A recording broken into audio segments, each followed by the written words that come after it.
This week's article of the week is what Gandhi can teach today's protesters.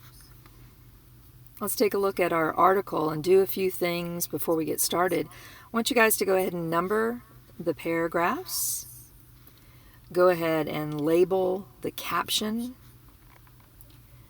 The other thing I need you to do is there are 3 subheadings. So I want you to take each subheading, turn it into a question, and then after you're finished reading, go back and answer the question. So for example, here's our first subheading, explaining nonviolence. So you could make that, for example, into a question by saying, how did Gandhi explain nonviolence? And then after you've read, go back and answer the question. So you can put your question and the answer in the margin, or you can turn your paper over and there is space on the back where you can write those questions and answers. All right. So let's go ahead and begin reading our story. Let's go back to the beginning.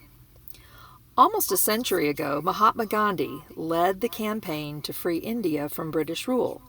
Gandhi strongly believed that those seeking independence for India should never turn to violence.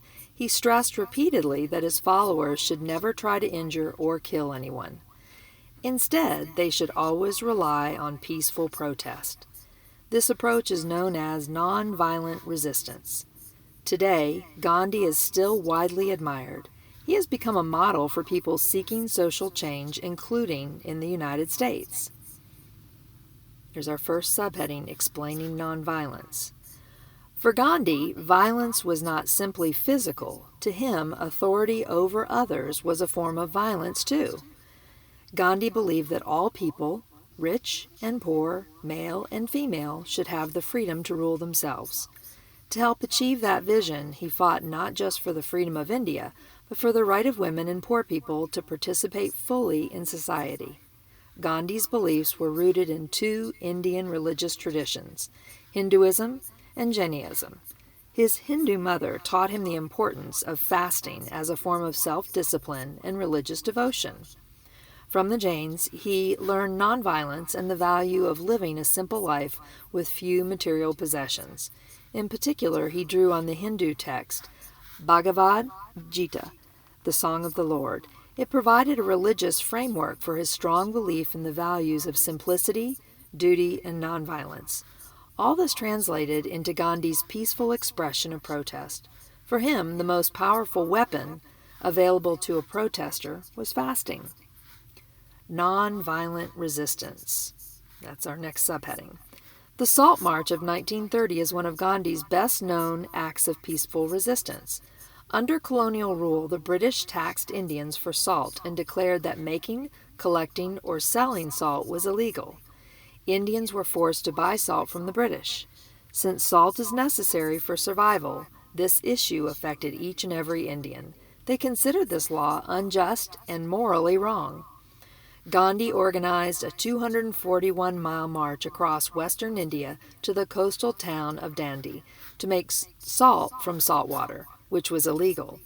He started with just 78 people. However, as the marchers proceeded, thousands more joined. Weeks later, his unarmed followers marched to a government salt depot, where they met violent retaliation. In the words of American journalist Webb Miller, at a word of command, scores of native police rushed upon the advancing marchers and rained blows on their heads. Not one of the marchers even raised an arm to fend off the blows. The protesters fell like pins in a bowling alley, Miller wrote. For Gandhi, resistance meant placing one's own body in harm's way. Nonviolent protesters had to accept the possibility of injury, imprisonment, or even death. And that is what made nonviolence such a powerful political tool. U.S. civil rights leader Martin Luther King Jr. learned from Gandhi. King used similar methods of nonviolent resistance in his struggle for equal rights for African Americans. Nonviolent protest is often met with violence. However, that can help advance the protesters' cause. Indeed, it was the horror of what happened in both India and the U.S. that rapidly swung public opinion in favor of the protesters. Descriptions of British clubs striking unarmed Indians in the Salt March drew worldwide sympathy. In the U.S. in 1963, Americans watched with horror as Birmingham police set dogs upon African Americans during a peaceful civil rights protest. Outrage at this bloody attack pushed President John F. Kennedy to take action. In time, this led to the Civil Rights Act of 1964. Here's our last subheading. What can we learn from Gandhi? Many protest groups in the U.S. have followed Gandhi's model. Two examples are Possibility Alliance in La Plata, Missouri, and Cherith Brook Catholic Worker House in Kansas City, Missouri. Both have used nonviolent protest to raise their voice against racial and economic injustices. However, keeping protests peaceful can be difficult, as we've seen in recent months. There has been violence during protest on college campuses and during rallies against or in support of President Trump. The Black Lives Matter movement has been accused of rioting. Gandhi and King's approach could provide some valuable lessons for today's protesters. The peaceful resistance the two pursued was very effective in exposing hard truths about injustices. It won broad support for the protesters and brought about real change. You'll notice that last subheading is already a question, but I want you to make a different question using that subheading and make sure you answer it.